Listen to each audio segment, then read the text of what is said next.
Hey everyone, so hopefully you had a chance to watch the first 20 minutes of the documentary, The Abolitionist, which we're going to be watching in full. I'm asking that you watch part one. There are three parts to that documentary. You can watch them all, but only part one is being required for this module. You should be able to link to the documentary straight from our Canvas page, but if not, log on to DVC, online library, and use the Canopy database that's available for you. Tons of videos and documentaries and films there for you to watch. And The Abolitionist is one of those documentaries, so you can watch it from there as well. So we're going to go on now to start talking more specifically about women in the abolitionist movement and some of the ways in which women were advocating for the rights of slaves during this time period. Women involved in the early abolitionist movement actually later became some of the very well-known women's rights and suffrage leaders as well.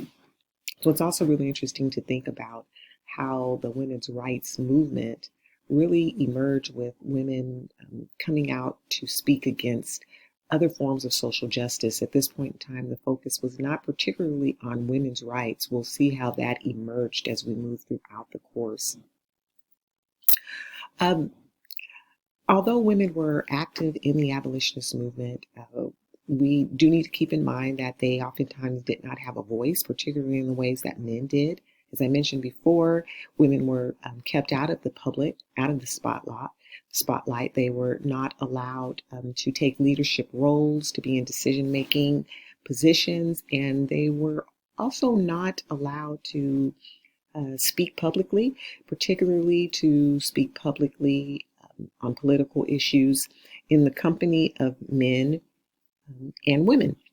This was called a mixed audience, and it was actually quite forbidden during this time period for women to speak out politically in a room full of men.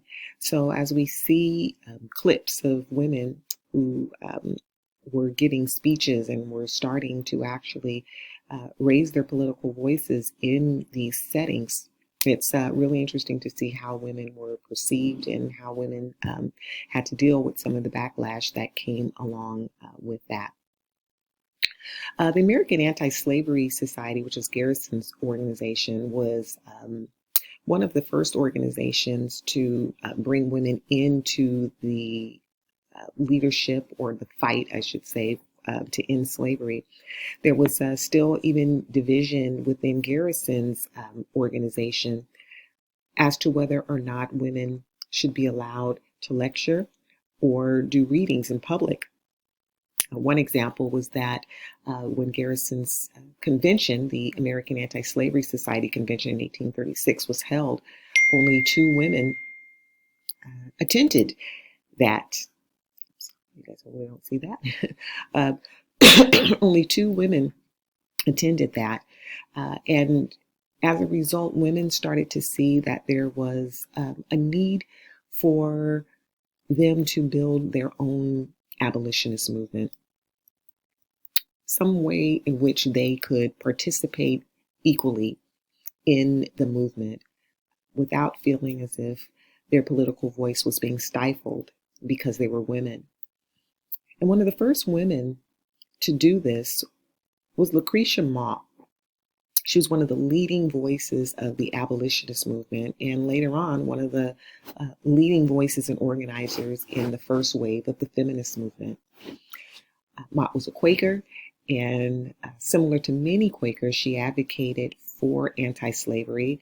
Quakers typically boycotted all products that were produced by slave labor. Quakers saw slavery as sinful and immoral. And so many of the women who were a part of the anti-slavery movement were Quakers. In 1840, Mott attended the World Anti-Slavery Convention in London, England. The men who controlled the convention refused to seat her. They refused to seat other women delegates. And she responded by pledging to work diligently for the rights of women. So that was a big part of her motivation for why she became a feminist and a women's activist, but it also shaped the ways in which she became more actively engaged in the abolitionist movement, and particularly focusing on the need for the abolitionist movement to focus on the eradication of slavery due to its negative impact on women, children, and families at large. She was one of the founders of the Philadelphia Female Anti-Slavery Society in 1833, where she served as the president. And in 1848, she joined forces with Elizabeth Cady Stanton, who we'll be talking about more lately, to organize the first women's rights convention in the United States at Seneca Falls, which was actually the convention that launched the first wave of the feminist movement and the suffrage movement, which was the movement to give women the right to vote. That was really what was the foundation of the women's movement in the United States. So we'll get back to that more a little bit later. So women began organizing once again in a number of different ways. In addition to the Lucretia Mott's organization, women also began organizing events and such as the Anti-Slavery Convention of American Women in 1837. This was a convention that brought together women, over 200 women, to New York City from all over the United States, where they demanded an immediate abolition of slavery during that time. We also started to see around 1840 more Black and white women serving as anti-slavery lecturers, editors of newspapers and news articles, fundraising, organizing. And I wanted to basically start taking a little bit of time to show you some clips of some of these women. You can hear a little of their speeches, some of their voices. Keep in mind that you are not hearing from the women themselves, but generally getting a little piece of what their wisdom was through the voices of others. One of the first women I want to present is Maria Stewart. Maria Stewart was a free Black woman. She was a domestic who was raised by clergy after she lost her own parents. She was actually the first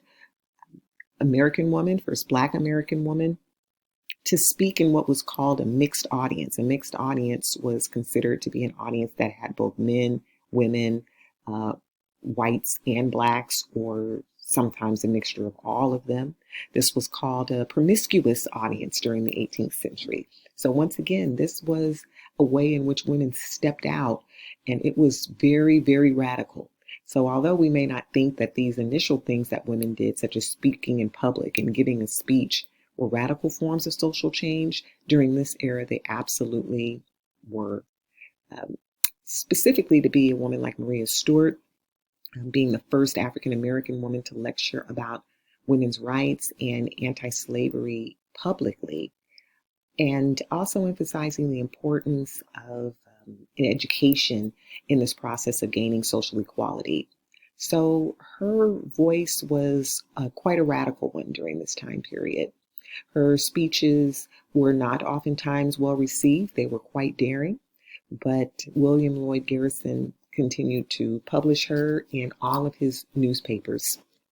So there's going to be a clip for you to watch of Maria Stewart, so please make sure you take a look at that. We're also going to talk a little bit about the Grimke sisters, who were also very well known for their activism through their speaking and through their writing. The Grimke sisters were born into a wealthy slaveholding family, so they actually had an inside view on what it was like to be in a family that owned slaves. And both of them were quite vocal in speaking out against it. They were concerned about the ethical aspects of slavery. They thought that families who owned slaves would be punished because it was sinful to own slaves. So they feared that, hell was imminent for slaveholding families. And this really became the impetus for why they were both drawn into anti-slavery work. They were both known for their very powerful speeches, for papers that they wrote. Angelina Grimke wrote one of the first pieces called An Appeal to Christian Women in the South, where she was particularly speaking to white women about the immoralities of slavery.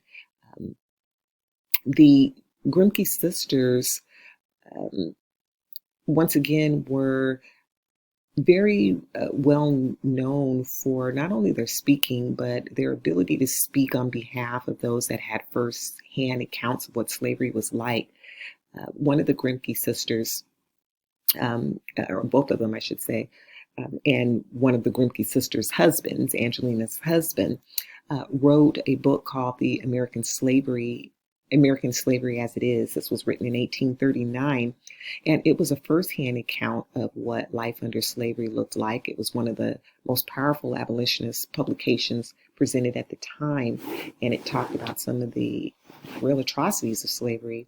As you watch the next video clip that you'll be taking a look at, which is once again a part of the Abolitionist series, part one that you're watching.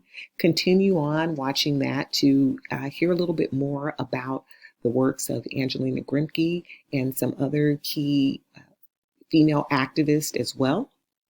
So take a little bit of time to go back to the documentary, watch the remainder of it, or at least up through the point where you're hearing a little bit about Grimke and the Grimke sisters, and then come back and we're going to talk a little bit more about Miss Sojourner Truth.